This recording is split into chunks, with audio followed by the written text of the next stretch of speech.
Bonam Ivracha, ont beaucoup parlé de Arba Malchuyot, des 4 royautés. Dans beaucoup de midrashim, dans beaucoup d'endroits, déjà dans le rêve de Yaakov Avinu, on a vu, dans le rêve de Yaakov Avinu, il a vu dans son rêve le prince, l'ange de Paras, qui monte très très haut. Mais il redescend, il tombe. Après, il voit le prince de Madaï, qui monte et il descend, il tombe. Il voit le prince de Yavan, qui monte et qui descend. Et en dernier, il voit celui de Esav, Edom. Edom qui monte et qui monte et qui monte. Et Yaakov Avinu s'est inquiété. Et il s'est inquiété. À la fin, Akadosh Baruch Hu dit, ne t'inquiète pas, même s'il monte jusqu'aux cieux, je le ferai descendre. C'est pour dire que la dernière galoute, la dernière exil qui est la nôtre, c'est la galoute Edom, et qui va être très très longue. Et ça y est, on est à la fin. Bezrat Hashem, Mashiach Tzidkeinu, Bimera Biyameinu, Amen. Mais celle qui vient juste avant Edom, c'est Yavan. C'est les Grecs. Et déjà, dans le premier passouk de la Torah, Bereshit bara Elokim, juste après le deuxième, Ve'aretz haïta, Tohu vavohu. Tohu, c'est Paras. Bohu, c'est, écoute bien, sinon tu vas pas. Bohu, c'est Madaï.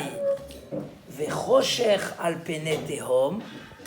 Et l'obscurité face au tehom, ça veut dire l'obscurité qui va venir avant la galoute Edom, ça serait quoi? Ça serait quoi? Ça serait Yavan, les Grecs. Pourquoi Yavan ont été appelés l'obscurité? Chazal disent Elu Yevanim shehershichu enehem shel Israël bigzerotehem. Les Yevanim, ils ont obscurci les yeux du peuple d'Israël avec leurs xérot. Shayu omrim lahem, car il leur disait Kitvu lachem al keren ashor, écrivez sur la corne du taureau que en lachem chelek beloké Israël, que vous n'avez pas de part beloké Israël dans Akadosh Baruch Hu. Donc, à plusieurs reprises, Yavan ont été appelés l'obscurité. Pas pour rien, ils ont annulé la avoda du Beth Amikdash, qui s'appelle comment le Beth Amikdash? Oro Shel Olam, dans l'histoire de Hordous, dans Sanhedrin, on a dit le Beth Amikdash, c'est Oro Shel Olam, c'est la lumière du monde. Et qu'est-ce qui éclairait le plus dans le Beth Amikdash? Qu'est-ce qui symbolisait la lumière? C'est la Menorah. Alors eux, ils ont éteint Oro Shel Olam, et le Nes de Hanouka va exprimer Oro Shel Olam. C'est quoi Oro Shel Olam? La lumière, la Hanoukia. Pas pour rien, Parashat Miketz aussi. Parashat Miketz, Mechila. Parashat Miketz, elle commence par Vayhi Miketz Shenatayim Yamim. C'est quoi Miketz? À la fin. On parle pas de... On est venu dire l'histoire de la sortie de Yosef. On dit bien, attention, cette histoire se marque dans le Ketz. Ketz, en principe, quand on dit la notion de Ketz, c'est la fin des temps, c'est la venue du Mashiach. Chez Yosef Hatzadik, sa Yeshua, sa Géoula, sa délivrance, c'était Ketz. Le Midrash, tout de suite, tous les Midrashim. Huaou dirtiv, Ketz Sam Lachosher. Parashat Miketz, qui tombe à Hanouka. Elle commence par Ketz Sam Lachosher. Akadosh Baruch Hu, il a mis une fin à l'obscurité. Il y a une fin. Quand un homme il est dans l'obscurité, Chaz Shalom, quand un homme, quand Yosef il était en prison, un homme il a l'impression que l'obscurité va l'entourer toujours. Quand les Bnei Israël étaient dans l'obscurité des Grecs, ils avaient l'impression que l'obscurité ne va s'arrêter jamais. Mais on lui a dit, Ketz Sam la Rocher. Il y a une fin à l'obscurité. Donc on parle aussi de cette notion de l'obscurité qui finit par être éclairée. Mais éclairée comment? Par des nissim beniflaot. Le nes, c'est pas quelque chose, on n'a pas l'impression de le voir tous les jours, même si on a des nissim tous les jours. Mais les nissim, ils sont nistarim. Quand tu sors de l'obscurité et tu découvres le nes extraordinaire qui t'attendait, comme dit le Midrash au début de la paracha, Bechol Etzev Yemotar, c'est un pasouk, dans chaque tristesse, si on sait bien la gérer, si on garde la Emouna, à la fin on finit par un motard. C'est quoi un motard? C'est quelque chose de supplémentaire. Les 12 années de prison de Yosef lui ont permis, et ils étaient une préparation pour qu'il puisse devenir roi du monde entier et faire tout ce qu'il a fait.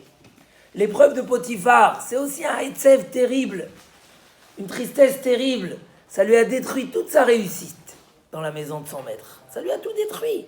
Après qu'il s'est installé, qu'il s'est refait, ses frères l'ont vendu, il a tout refait. Pitom, une épreuve pareille, ça aussi, c'était le moyen pour qu'il redevienne roi. Parce que chaque détail dans l'épreuve, il ne s'est pas approché avec ses mains, il ne s'est pas approché avec sa bouche, il ne s'est pas approché avec son corps, etc. Le Midrash, sur chaque détail, il ne s'est pas approché avec ses mains de la faute. Alors, Paro, il lui a donné aussi le sceptre dans les mains. Parce qu'il n'a pas rapproché sa bouche à la Havera. Alors, sa bouche a dominé tout le pays. S'il n'avait pas respecté l'épreuve jusqu'au bout, il aurait peut-être eu un demi-royaume. Il n'aurait pas eu tout ce qu'il a eu. Il a eu tout ce qu'il a eu grâce à ce que quand il était dans l'obscurité, il a su bien la gérer. Dans l'obscurité, tu peux voir déjà la lumière. Ata kel mistater, il dit le pasouk. Akadosh Baruch Hu, tu es un Dieu qui se cache. Tu te caches. Éloqué Israël Moshia, mais on ne peut pas ne pas te voir par tes Yeshuot. Il y a la Yeshua qui vient et qui nous montre que dans l'obscurité, Akadosh Baruch Hu est présent. Revenons au Yevanim et essayons de relier la paracha à l'histoire de Hanouka, parce qu'on a la chance d'arriver à Shabbat Hanouka et Shabbat Rosh Chodesh, et ces parachiotes et l'histoire de Hanouka sont reliés l'une avec l'autre. Quelle était l'obscurité des Ivanim? Pourquoi les Ivanim, ça s'appelle l'obscurité? Pourquoi la Yeshua de Hanouka est marquée par la lumière, par une lumière pure? C'est quoi le Inyan que le Nes de Hanouka passe? La Mida de Aaron à Cohen, c'est quoi? Mais dans les Midot, dans les 10 Midot, c'est Midat Hod. Hod, c'est la splendeur, c'est l'éclairage. C'est Chochmat Adam Ta'ir Panav. C'est la sagesse d'un homme qui éclaire le visage. La menorah qui était allumée par Aaron à Cohen et qui a été réallumée pour toutes nos générations par la tribu de Lévi et les Kohanim, c'est Midat Hod. C'est cette clarté où la Gemara raconte qu'il y a une princesse qui a dit à un Rav, je crois que c'était Rav Papa, elle lui a dit, je crois que où tu es Megadel Chazirim, dur à traduire, tu fais grandir des cochons, ou tu prêtes de l'argent avec intérêt. C'est ou l'un ou l'autre. Je vois ton visage tellement rayonnant, joyeux, profondément. Alors, je me dis, c'est sûr que tu as un business, un de ces deux business. L'argent, elle rentre tout seul, parce que ces animaux, ces bêtes-là, ils ont 6 enfants. Donc celui qui fait grandir ces bêtes, il a une abondance. Il gagne sans rien faire. Ou bien, il prête avec intérêt. Et là, l'argent, elle rentre tout seul. Ça tombe tout seul. Il lui a dit, Rav Papa, je crois que c'est Rav Papa, il lui a dit, les deux sont interdits pour nous. Ni on peut faire grandir ça, ni on peut prêter avec intérêt. Et là, Chochmat Adam Ta'ir Panav. Quand un homme il est dans la Chochma, éclaire son visage. Chokhmat Adam ta'ir panav. Donc si tu vois cette joie, cette lumière, c'est par la Chokhma. Celui qui veut de la sagesse, celui qui veut la Chokhma de la Torah, il faut qu'il prie du côté de la Ménorah. Harotzele Arkim Yadrim. Le symbole de la Ménorah, c'était la Chokhma. Pourquoi la Chokhma? Parce qu'une Chokhma, c'est pas une Chokhma de maths ou de physique, tout simple, que tu apprends quelque chose, mais ça ne change pas ta vie. La Chokhma, ta Torah, c'est le lien direct avec Akadosh Baruch Hu, avec la lumière. C'est un résultat immédiat qui est clair. Donc le symbole de la Ménorah, c'est ce qui était Mesamel et ta Chokhma. Chokhma Adam ta'ir panav. Un homme qui étudie là, et sur ça il dit le Chazon Ish, la phrase puissante. En etzev ba'olam. Il n'y a pas de tristesse dans le monde. Il n'y a pas, comment? Les gilets jaunes, les gilets verts, les gilets oranges, les problèmes, les épreuves personnelles, la banque, la santé, tous ces problèmes. Non. Les mi shemakir ora orot shel haemet. Celui qui connaît la lumière des lumières de la vérité, ça lui enlève, il n'y a plus de tristesse. Quand un homme, chez lui, il y a une clarté, ça éclaire, ça brille, il est dans un monde au-delà du petit monde et des petites choses qui peuvent nous obscurcir. Il n'y a pas de tristesse.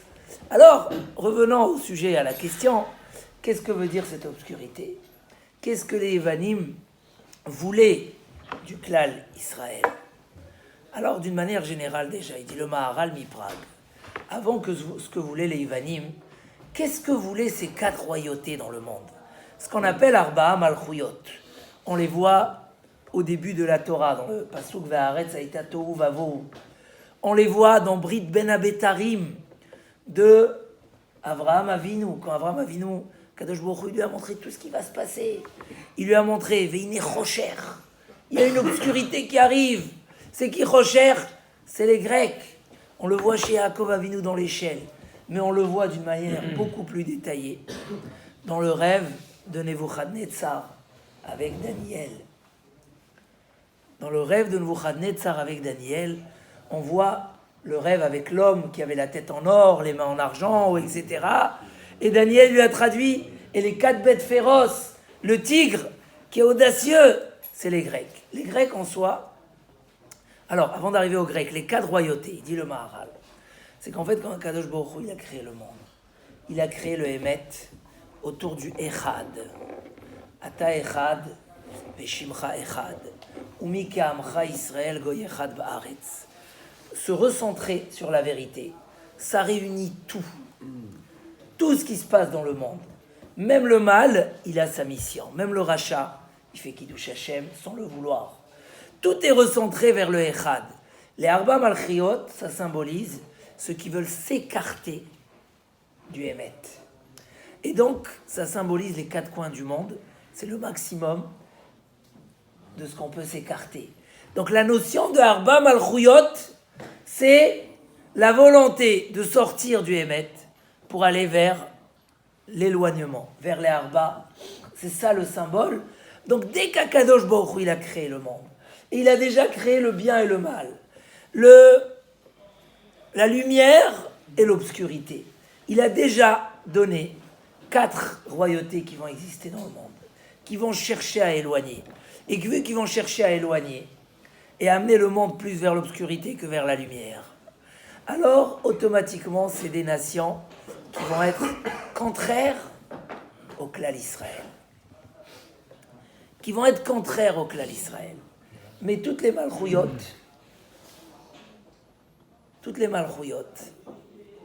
leur but était d'anéantir le klal Israël. Parce que l'existence du klal Israël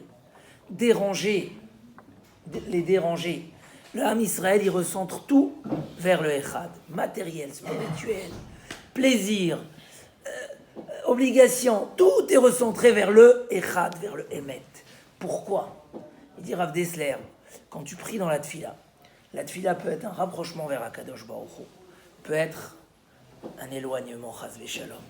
c'est un rapprochement quand dans ta tefila, tout ce que tu demandes, c'est en tant que Kéli pour servir à Kadosh Baruch Hu. Si par hasard tu as demandé une très belle voiture, c'est pour arriver à 5 minutes à la tefila et pouvoir venir aussi Shachrit, Mincha et Arvit, et ainsi de suite. Si tu demandes du matériel,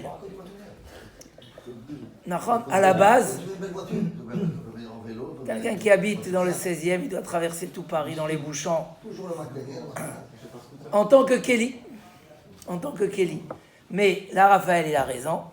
Si je demande du matériel pour le matériel, Chazve Shalom, la tefila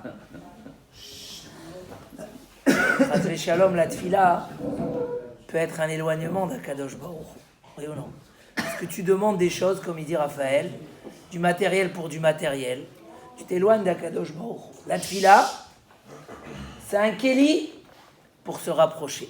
Les Arba Malchuyot, c'était l'éloignement. Sauf que les 3 Malchuyot ont voulu anéantir le clan Israël, qui n'existe pas. Les Yevanim, c'est différent. C'est le peuple de la sagesse. D'où ils ont mérité cette sagesse? De Noach. Yaft Elokim, les Yefet. Akadosh Baruch Hu, il a dit Yefet, il aura la beauté des choses. La beauté de la vie, la beauté de l'écriture. Jusqu'à quel moment cette bracha, elle a marché? Jusqu'à que Yefet, à la place d'utiliser cette beauté, cette chokhma pour servir à Kadosh Baruch Hu, il est rentré au Beth Amikdash. Les Ivanim sont rentrés au Beth Amikdash. Et ils ont fait 13 ouvertures. Ils ont cassé 13 bratzot correspondant aux 13 shvatim pour dire, on ouvre tout ce que le clan Israël a recentralisé vers le Beth Amikdash, que chacun des shvatim a amené une qualité. La Gvura, Raphaël, c'est matériel ou spirituel? La Gvura, la puissance de Yehuda. La puissance, c'est matériel. Non, Yehuda, il a recentralisé vers le Beth Amikdash. Les Ivanim, ils sont venus, ils ont cassé, comme c'est écrit dans le Rambam, 13 pratzot, 13 ouvertures. Ils ont ouvert, ils ont enlevé la menorah, ils ont cherché à réouvrir. Là, les Ivanim, ils n'ont pas régné longtemps. Combien d'années? 180 ans, en tout et pour tout. Mais c'était une nation qui a laissé de la philosophie, qui a laissé beaucoup de chokhma. Ce qui l'a dérangé dans le clan Israël, c'est quoi ce qui l'a dérangé dans le clan Israël? C'est qu'il y a une différence entre la chokhma des Yevanim et la chokhma du clan Israël. Chez le clan Israël, la chokhma, c'est quoi? C'est quoi la chokhma? C'est chokhma à Elakit. C'est une chokhma divine. Divine. La Torah, c'est le vêtement d'Akadosh Baruch Hu. C'est la chose la plus proche d'Akadosh Baruch Hu. Quand tu étudies, comme on a dit, tu peux étudier 80 pages de Gemara en un jour. C'est facile. Mais tu peux étudier aussi une page en 80 jours. On peut rester sur un morceau de Gemara. Un homme, il arrive, il a bac plus 10. Ça existe. Bac plus 10. Il s'assoit dans une Gemara, il reste une semaine entière sur un morceau de Gemara. Et ça, je vous parle de tous les jours. De tous les jours. Monsieur, qu'est-ce que tu es en train de faire? Une semaine entière sur un morceau de 5 lignes. C'est Chokhma et Lakit. La Torah, elle n'a pas de fin. C'est la sagesse divine. Les Yevanim, ils ont dit Lanu a Chokhma et Lakit. Non. Vous devez dire sur la corne du taureau, vous voulez continuer, associez-vous à nous. On ne va pas vous anéantir. On ne va pas vous tuer. On va vous enrichir. Les Mithyavnim, ceux qui devenaient grecs, ils avaient le choix. Ils devenaient, on leur disait, continuez à étudier. Mais écartez-vous, arrêtez de relier. L'huile, c'est la neshama. La tige, c'est l'homme. Et la lumière, c'est la Torah qui vient et qui réside sur le corps. C'est que l'homme, dans chaque pensée, dans chaque action, il éclaire, il répond à ces questions. Il éclaire l'obscurité matérielle de l'ego, de l'envie de tout prendre pour soi, du mal, de la vengeance, de la méchanceté. Il éclaire tout ça, il éclaire tous les midotes par la Torah. Ner Hashem Nishmat Adam. La Neshama, c'est la bougie. Et la lumière, qui ner mitzvah et Torah, or. Avec le fait que notre Chokhmah, que tout ce qu'on fait, c'est relié à Echad, on ne s'écarte pas vers les quatre coins du monde. Au contraire, on amène les quatre coins du monde et on les unit. Hashem Echad, dans le Dalet, qu'est-ce qu'il faut penser? Que les quatre, tout ce qui se passe dans le monde, c'est vers Akadosh Baruch Hu. Quand tu prends le loulav, tu le tends vers les quatre coins du monde pour dire partout Akadosh Baruch Hu il règne. Let atar depanouy miné, il dit le Zohar Akadosh. Il n'y a pas un endroit dans la présence divine. Et quand tu sais dévoiler dans ton morceau de pain la présence divine, Kilo ala lechem levado ichia adam. L'homme ne vit pas que sur le pain.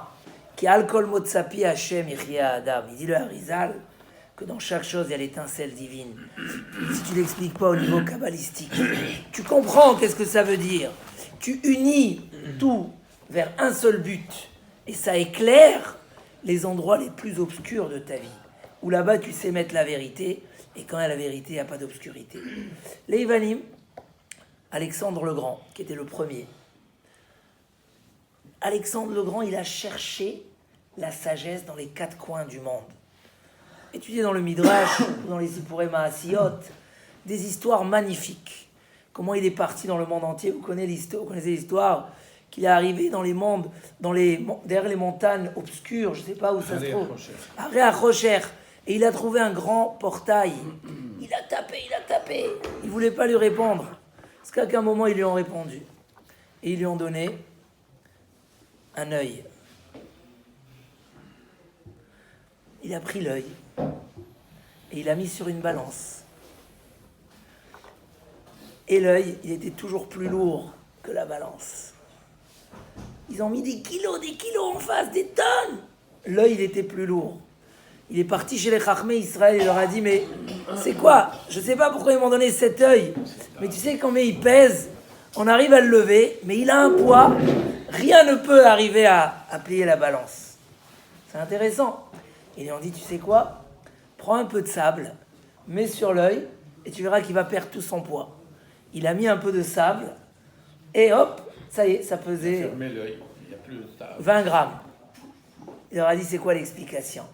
Ils lui ont dit, Alexandre, attention, tu es en train de chercher, tu veux avaler le monde entier. Un homme qui vit dans le désir, dans le matériel, dans l'obscurité, pas le matériel, l'obscurité, le matériel ou l'obscurité, il prend cet œil, il regarde, il a toujours envie de plus. Tu peux lui mettre dans la balance des valises et des valises de dollars, tu peux lui mettre des lingots d'or, tu peux lui mettre tout ce que tu veux, il ne va jamais être rassasié. Rappelle-lui le sable, que la vie n'est pas éternelle. Le Olam Haba, oui, mais pas le Olam Hazé. Rappelle-lui qu'il y a un but. Il se calme. Il commence à chercher avec ses yeux des choses logiques. Il va plus s'occuper de sa femme et de ses enfants plutôt qu'aller au bout du monde pour chercher de l'argent et de la richesse. Rappelle-lui la vérité, Zéou Nigmar. Alexandre le Grand, il a cherché la sagesse. Mais quand il a rencontré, quand les Koutim, les Shomronim lui ont dit « Viens, détruis le Beth Amikdash, il se révolte contre toi. » Il leur a dit « Bon, venez, on va aller voir. » Ils sont partis. Et quand Shimon Hatzadik, Kohen Gadol, il a entendu qu'il arrive, il est parti lui aussi. Et les charrettes se sont rencontrées. Une montée, une descendée du Beth Amikdash. Et Alexandre le Grand, il est sorti, il a vu Shimon Hatzadik, il est descendu de sa charrette, et il s'est prosterné à lui. Les Koutim, ils lui ont dit, mais c'est quoi ça? Toi, Alexandre le Grand, qui règne, qui domine le monde entier, il se prosterne à Shimon Hatzadik. Il lui a dit, Dmut diukno shelze, menatzachat lefanai bebet bemilchemotai. C'est l'image de ce monsieur-là qui m'aide à gagner les guerres. Ça veut dire, il a encore reconnu, Alexandre le Grand, que la sagesse, sans relier, Shimon Hatzadik représenterait la Shrina, la Kadosh Baruch Hu, le Emet. Il dit Alexandre le Grand, quand je réussis, c'est parce que Behemet, j'arrive à combattre un petit peu mes Yetzarim et prendre l'exemple. Bien sûr que je me prosterne à cette sagesse et à cette grandeur. La chokhma qui n'est pas elakite, elle t'amène à quoi? À vouloir, à devenir orgueilleux, à devenir égoïste, à rendre tous les gens comme des miettes, à s'éloigner de tout le monde. Les gens, les hommes très très sages, ils n'arrivent pas à dialoguer avec ceux qui sont autour d'eux. Parce que c'est des génies, ils trouvent que ceux qui sont autour d'eux, ils comprennent rien. Donc ça les écarte, ça les fait rentrer dans une gava, dans n'importe quoi. Ça ne détruit pas aussi la ta'ava. Parce qu'Aristote, on l'a retrouvé. Il a dit, moi je suis Aristote quand j'étudie. Quand je suis chez moi à la maison, je ne suis pas. La chokhma, si elle n'est pas la chokhma, elle la quitte. Elle ne vaut rien. Au contraire, elle obscurcit la vie. Elle nous rend des gaves tanim. Elle nous met dans le midot, dans les midot raot. Elle nous éloigne du centre. La chokhma de la Torah, c'est ça la lumière de Hanouka. C'est que les Evanim, paraît que le matériel, il obscurcit la vie. Mais quand tu prends aussi ton outil principal, qui est la sagesse, qui doit éclairer, il dit le chovot alvavot, le sechel, c'est la bougie qui doit t'éclairer. Qu'est-ce que je dois chercher dans la vie? Pourquoi j'ai ce désir? Pourquoi je suis orgueilleux? Pourquoi je suis vengeur? Pourquoi je suis rancunier? Là, le sechel, il a un but, c'est une bougie, c'est une lumière. Mais si tu utilises aussi cet outil, tu le noies aussi dans le dimion, hadimion nachal shotef, l'imagination, soi-disant qu'il y a à quoi chercher dans le mal, dans le matériel, quand il n'est pas orienté. Soi-disant, c'est un dimion, c'est une imagination qui n'a pas de fin. C'est l'œil qu'on a donné à Alexandre. Ve'asechel itba. Le sechel, il se noie à l'intérieur. Shalom à l'Israël. L'homme, il fait les plus grandes bêtises. Les gens, ils vont détruire les choses les plus chères à eux. Plutôt que construire, ils vont détruire. Parce que le sechel, il s'est noyé. Imlono lichenu baonia. Il faut prendre le sechel dans un bateau, au-dessus du matériel. Et là, il va t'éclairer, il va te gérer. La lumière de Hanouka. Je veux rajouter encore un petit mot, même s'il est tard. Mais vraiment un petit mot, ça vaut la peine. Il dit, eux, ils ont voulu la corne du taureau. Pourquoi? Parce qu'un Ben Israël, il retourne toujours à la source. Il peut être à Montpellier, à Toulouse, en Russie, au Mexique. Et dès qu'il y a une étincelle qui le ramène vers la racine, tout le temps. Tout le temps. Pourquoi? Parce qu'un juif, il y a deux sortes de relations dans la vie. Il y a des relations occasionnelles et il y a des relations, des choses qui sont reliées parce qu'ils ne peuvent pas exister s'ils ne sont pas reliés. Une feuille d'un arbre, elle peut exister si elle n'est pas attachée à l'arbre? Non, elle va sécher. Donc sa seule existence, c'est le aller et aïla. C'est la cause et son résultat. Le klal Israël, il est relié à Kadosh Baruch Hu. Comment? Pas comme deux choses qu'on a associées par hasard. Mon café, je peux le vider. L'eau qui est à l'intérieur ou le café que j'ai pas vu n'est pas relié avec le verre d'une manière obligatoire. C'est pas une relation de aller veila. Mais une feuille, elle est reliée. Tu peux séparer la margarine de ce pain, la levure. Tu ne peux plus. C'est une relation qui se sépare plus. Le klal Israël, c'est aller veila. Les Ivanim, ils ont dit, arrêtez de nous dire ça. Vous pouvez vous séparer comme nous. La preuve, rappelez-vous le taureau. Vous avez fait la faute du veau d'or. Et ça veut dire que vous pouvez vous séparer.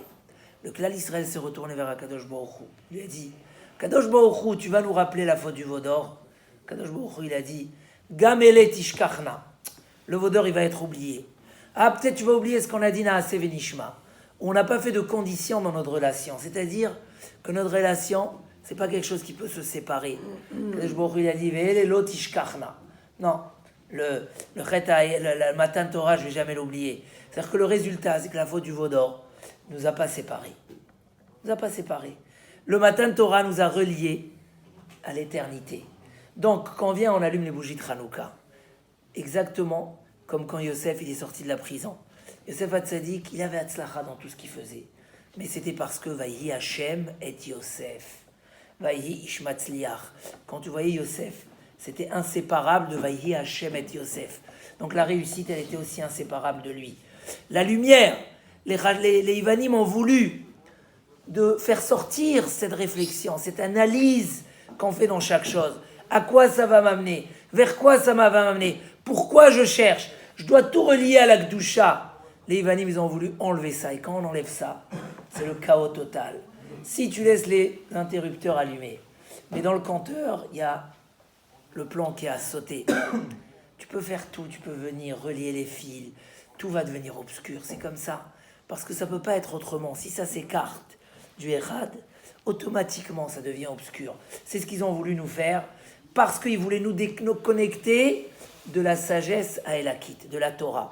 Que le travail, le corps, l'âme et la Torah, qui est l'huile, la ptila, la mèche et la lumière, ils voulaient couper entre la lumière et la mèche. Que l'huile soit impure, qu'elle se sépare de la lumière. À partir de là, c'est le chaos total. Si on veut Bezrat Hashem, avoir, il n'y a pas de tristesse dans le monde. Oui, il y a des changements dans la vie. Il y a des choses qui nous réveillent à la tchouva. Quand il se passe quelque chose dans le monde, il dit le Navi, c'est pour le klal Israël. C'est pas pour rien. Donc si les gilets deviennent jaunes, rouges, c'est pour nous réveiller à faire tchouva. Mais il n'y a pas de peur, il n'y a pas de chaos, il n'y a pas de tristesse. Parce qu'il n'y a pas de tristesse dans le monde à celui qui allume la lumière de la vérité, celle de la Ménorah. Celle de la Ménorah, c'est de la Chokhmat Torah. Comme Yosef Hatzadik. Partout où il était, il n'a jamais été attristé. Quand il voit le maître échanson et le maître Panotier, il leur dit « Mais pourquoi vous êtes triste aujourd'hui ?» Alors je ne comprends pas. J'entendais toujours mon oncle Zichrono Livracha, il demandait, il disait « Mais en prison, les gens ils sont tristes ou ils sont joyeux ?» C'est quoi la question de Yosef Hatzadik? Mais Yosef Hatzadik, il avait la lumière de la vérité. Il n'était jamais triste. Partout où il allait. Il dit Rav Simcha Zissel, quand on l'a pris pour l'amener chez le roi. Waouh, quel bonheur, peut-être je vais sortir de la prison. Il aurait dû courir à 200 à l'heure. Qu'est-ce qu'il dit? Regardez dans la paracha. Non, d'abord, il faut me couper les cheveux, il faut me changer mes vêtements. Un homme, il garde cette tranquillité, mais comment? Comment un homme, il garde cette tranquillité? Il est devant Esav. Esav, il veut les tuer. Il se met devant sa mère pour cacher sa mère. Allez, Aïn. Parce que chez Yosef, il y avait la vérité qui dominait. Et quand la vérité, elle domine, chaque chose se trouve à sa place. La lumière éclaire toujours. Et on sait comment résoudre les épreuves, les difficultés, la tristesse. Et donc, il n'y a que du bonheur, que de la bracha. Amen. C'est ce qu'Hachem nous enverra, Bezrat Hachem, et nous aidera à se renforcer dans la Torah. Chazal Mubarak.